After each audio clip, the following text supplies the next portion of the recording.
Hello students, welcome back to my YouTube channel DS Group of Education। कल हमने kitchen layouts topic के ऊपर एक डिस्कशन किया था, वो था पार्ट 1। आज हम लोग किचन लेआउट्स का जो पार्ट 2 है उसको डिस्कस करेंगे। So welcome back to my YouTube channel DS group of education. अगर आप मेरे चैनल पर फर्स्ट टाइम हैं तो ज़रूर से चैनल को सब्सक्राइब कीजिएगा एंड आप मेरे टेलीग्राम चैनल को भी ज्वाइन कर सकते हैं। यहाँ पे आपको PhD, job notifications, concept and PYQs भी उपलब्ध होंगे। अगर पेड बैच रिलेटेड कोई भी क्वेरी आपको हो तो आप मुझे मेल कर सकते हैं। आप मुझे इंस्टाग्राम एंड व्हाट्सएप पर भी फॉलो कर सकते हैं। तो students, let's start today's class, kitchen layouts part 2। देखिए, पिछले दिन हमने देखा था कि जो किचन है वो कितने शेप्स के होते हैं, like square, like you, like L, like I. आज हम लोग देखेंगे कि ये किचन जो होता है, किचन प्लान्स को कैसे डेवलप किया जाता है। देखिए, formulate list of activities to be perform, यानी फर्स्ट हमको लिस्ट डाउन करना पड़ेगा कि कौन कौन से एक्टिविटी को हमें परफॉर्म करना है। ब्रेक एक्टिविटीज इनटू जॉब्स और टास्क, जिस कोई भी आप लोगों ने जो एक्टिविटीज को प्लान किया है उस एक्टिविटीज को आपको ब्रेक करना होगा कि तुम ये काम करो, तुम वो काम करो। ठीक है। Work out the simplest ways of performing the task, आपको ये जो एक्टिविटीज आपने प्लान किया है इसको सिंपल से सिंपल तरीके को आप कैसे यूज करके काम को कर सकते हो उसको देखना होगा। Arrange task into sequence for smooth operation, यानी आपको ऑर्डर मेंटेन करना होगा। आप ऐसे नहीं कर सकते हो कि आप कोई डिसऑर्गेनाइज वे से काम को करो, आपको प्रॉपरली जो है ऑर्डरली मेंटेन करना होगा। स्टेप 1 क्या है? यहाँ पर अगर हम देखें जो स्टेप 1 है वो क्या है? Formulate a list of activities that are to be performed in the kitchen. Kitchen में जो कोई भी काम आपको करना है उसका एक लिस्ट आपको बनाना पड़ेगा। In the process of scheduling, the activities are organized into production cycle, which shows the sequence in which the listed activities are to be performed। यानी आप जब लिस्ट बना रहे हो उस लिस्ट में आप ये ज़रूर मेंशन करना कि कौन से काम को आपको किसके बाद करना है, यानी जो ऑर्गेनाइजेशन है उसको ठीक ठाक आपको करना पड़ेगा। स्टेप 2 में क्या है? स्टेप 2 में अगर आप देखो तो आप देख सकते हो कि each part of the production cycle is then broken up into jobs और टास्क। आपने जो लिस्ट पहले बनाया है उसको हम टास्क और जो है जॉब्स में डिवाइड कर देंगे, which need to be performed in a particular order. यहाँ पे भी हमको ऑर्डर मेंटेन करना है to achieve the objectives of a food service establishment. Food service establishment का जो ऑब्जेक्टिव्स है अगर हम ऐसे काम को करें तो वो फुलफिल होगा। For example, if the menu for canteen consists of small cakes, hot and cold beverages, a plated meal and sandwiches, each activity can be broken down into specific task for every item on the menu। यानी कोई एक जो है small cakes को तैयार करेगा, कोई beverages की ओर देखेगा, कोई मील की ओर देखेगा, कोई सैंडविच बनाएगा। Similarly, the task required for preparing hot and cold beverages, sandwiches and meals can be clearly defined and उसे कैसे करना है, यानी जो प्रोसेस है उस प्रोसेस को क्लियरली आपको बताना होगा। ठीक है, क्लियरली आपको बताना होगा। स्टेप 3 में क्या है? Once the task have been defined, यानी जो जॉब है या जो टास्क है आपने डिस्क्राइब जब कर दिया, ठीक है, डिस्क्राइब जब कर दिया, you have to think of the simplest ways in which they can be perform. आपको एक इजी वे आउट निकालना पड़ेगा कि इस काम को आप कैसे करें। स्टेप 4 में क्या है? The task are then arranged in a sequence so that one can smoothly follow another established that it termed as workflow in any operation। यानी जो मैंने पहले ही कहा है कि एक ऑर्डर आपको मेंटेन करना पड़ेगा। ये ऑर्डर अगर मेंटेन नहीं होगा तो जो वर्क फ्लो है वो वर्क फ्लो ठीक से नहीं होगा। Similarly, diagrams can be worked out, canteens, lunchrooms, restaurants. A smooth workflow not only simplifies work but cuts down the wastages of energy and time by reducing confusion noise in the kitchen। यानी अगर आपने एक work flow बनाया हुआ है या बना चुके हैं या बनाने की कोशिश कर रहे हैं तो एक वर्क फ्लो आपको क्या करेगा, आपको जो एक्स्ट्रा एनर्जी है उसको खर्च करने में आपको हेल्प आउट करेगा। एक्स्ट्रा जो एनर्जी है आपका खर्च नहीं होगा, वेस्टेज नहीं होगा। एंड जो कंफ्यूजन है किचन में कि कौन सा काम हम आगे करें कौन सा काम हम बाद में करें, वो जो कंफ्यूजन है वो जो नॉइज है वो भी रिड्यूस होगा। Work simplification. ठीक है, वर्क सिंप्लीफिकेशन क्या है? वर्क सिंप्लीफिकेशन को अगर हम ये किचन में अप्लाई करें तो फर्स्ट जो इम्पोर्टेंट पॉइंट है वो है work area. This refers to the area of work surface that is height from the floor location and equipment।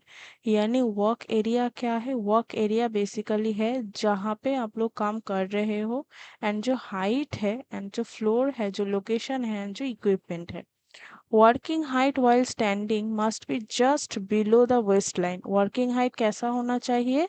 Just below the waist line यानी कमर से थोड़ा नीचे। So no need to bend यानी आपको बेंड होना नहीं पड़ेगा। Surface heights also be planned यानी जो सपोज ये एक टेबल है, ठीक है, ये एक टेबल है, ये सरफेस हाइट कितना होगा, ये सरफेस हाइट कितना होगा ये भी डिटरमाइन करना पड़ेगा। Sink too higher than floor pan area 90 to 100 centimetre अगर हो तो ठीक होगा। गैस स्टोव कैसा होना चाहिए? 80 टू 90। हाईएस्ट सेल्फ कितना होना चाहिए? 180 centimetre. Top of highest unit कितना होना चाहिए? 2 to 5। Shelf under work surface कितना होना चाहिए? 80 टू 85।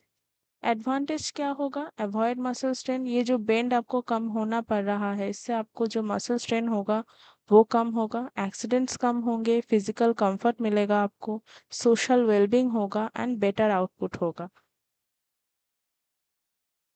नेक्स्ट क्या है वर्क सिंप्लीफिकेशन में? Workers area of reach. यानी बेसिकली ये क्या है? कार्यकर्ता की पहुंच के क्षेत्र। Limits to which a person can stretch his hand to grasp material. यानी यहाँ पर वॉल में कुछ एक स्टोरे है, उस स्टोरे से आप यहाँ पर खड़े हो तो कितना आपको हाथ उठाना पड़ेगा वो बेसिकली यहाँ पे बोला गया है। If the arm extended fully outward and forms circle is called normal reach। तो नॉर्मल रिच किसे कहते हैं? जो आर्म है एक्सटेंडेड फुल्ली आउटवर्ड यानी पूरा अगर स्ट्रेट हो तो उसे हम कहते हैं नॉर्मल रिच। नॉर्मल रिच कितना होना चाहिए? 85 to 90 centimetre.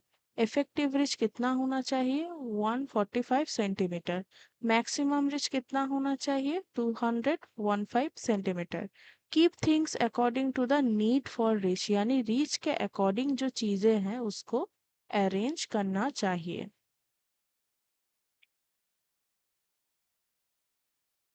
Next, movements of work. First क्या कहा गया है कि one needs to be become conscious and how body movements are related to the amount of energy consume. यानी आप कितना काम कर रहे हो ये आपको देखना चाहिए, उसके अकॉर्डिंग जो है उसके अकॉर्डिंग जो है एनर्जी खर्च होगा। For this, it is necessary to understand that the body has been designed so that its weight is evenly distributed over the legs। यानी इंसान के पैर को हमें रेस्ट देना चाहिए क्योंकि ये जो पैर है ये पूरे बॉडी का यानी होल बॉडी का जो है वेट उठाता है ना। When walking in an position standing or seated, the center of gravity of the body is distributed। जब हम बैठे होते तो जो ग्रेविटी होता है वो डिस्ट्रीब्यूटेड होता है। This causes unequal distribution. इससे क्या होता है? अनइक्वल डिस्ट्रीब्यूशन होता है वेट का on the legs resulting an extra energy consumption to maintain the body position.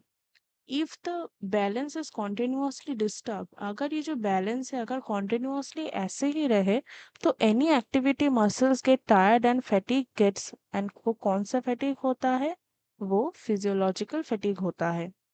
For all positions at work, therefore, one must keep the body in physical balance, जैसे कि maintain correct posture to enhance comfort and conserve energy. In addition, the muscles of the body are so arranged that the large muscle occur for those points to the body which are meant to take up maximum strain. With this in mind, the largest muscle in the part of the body moved should be brought into operation whenever an action is performed. जब भी कोई action perform हो, तब ये जो muscle strain है इसको ठीक ठाक से होना चाहिए. The fact is realized when we observe that some jobs are tiring for some people. कुछ काम जो होते हैं कुछ लोगों के लिए बहुत ही थकानपूर्ण होता है, एंड नॉट फॉर अदर्स, हर कोई वो काम नहीं कर सकता है.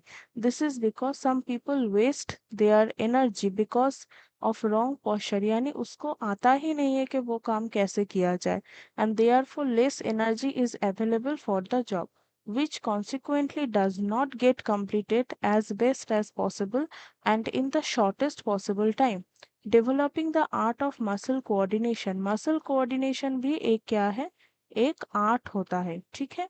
To perform work with a tireless rhythm may require a conscious effort. एक conscious effort की जरूरत है, but it is worthwhile making it till it becomes a habit, that a habit of not getting tired at work, यानी बहुत सारे ऐसे लोग होते हैं जो कोई भी काम दे दो उनको, उनमें टायर्डनेस नहीं आता है, तो ये बेसिकली उनको ही मीन किया गया है.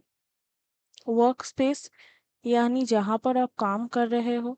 The amount of space available for work is important for completing task efficiently, यानी जो काम है उसको ठीक ठाक करने के लिए ये जो वर्क स्पेस है ये ज़रूरत है. Next, the space should be large enough to place all the materials. Like आपके पास एक कोई भी टेबल है ना, आपके पास कोई भी टेबल है, तो यहाँ पे जो सारे चीज़ें हैं, जो सारे मटेरियल्स है, उसको अरेंज करने के लिए इनफ स्पेस होना चाहिए. In addition, extra space is necessary for placing completed parts, यानी अगर कोई खाना प्रिपेयर हो जाए तो उसे रखने के लिए भी तो कोई जगह होना चाहिए. For example, making salad, a number of vegetables और fruits may need to be cut and kept aside away from the area of normal reach which would be needed for the preparation of the salad dressing.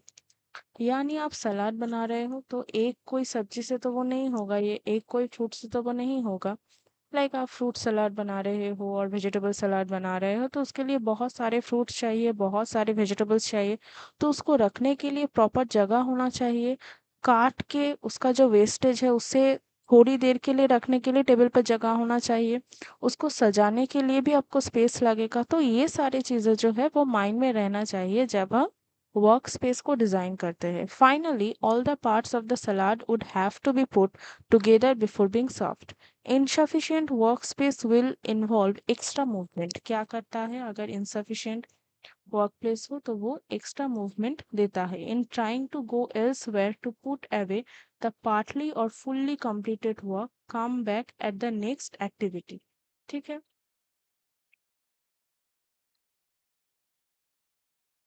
क्या क्या equipment चाहिए, equipment materials and जो है supplies. The energy used at work depends upon two factors. क्या क्या है, location of the equipment in the working area, यानी working area में इक्विपमेंट कहाँ पे रखे हुए हैं, एंड सेकंड क्या है, मैनर ऑफ स्टोरेज, कैसे उसको अरेंज किया गया है. अभी कुछ फैक्टर्स है जो कंसिडर किया जाता है ड्यूरिंग डिजाइनिंग किचन्स. फर्स्ट क्या है, फर्स्ट है फिजिकल एस्पेक्ट, यानी भौतिक पहलू. ये बेसिकली क्या है, location, structural details, the layout, storage spaces, services available, required access to sources of supply, staff and customers and other जो लोकल इक्विपमेंट्स होते हैं वो सारे फिजिकल एस्पेक्ट्स में आते हैं. लोकेशन, लोकेशन बेसिकली जो है exact position of the kitchen होता है, एंड ये जो बेसिकली होता है ना, the rest of the building, it's called its location. The kitchen should be adjacent to the service area and preferably in one corner of a building in a northwest or southwest. यानी direction पे यहाँ पे बोला गया है कि either northwest हो या southwest हो.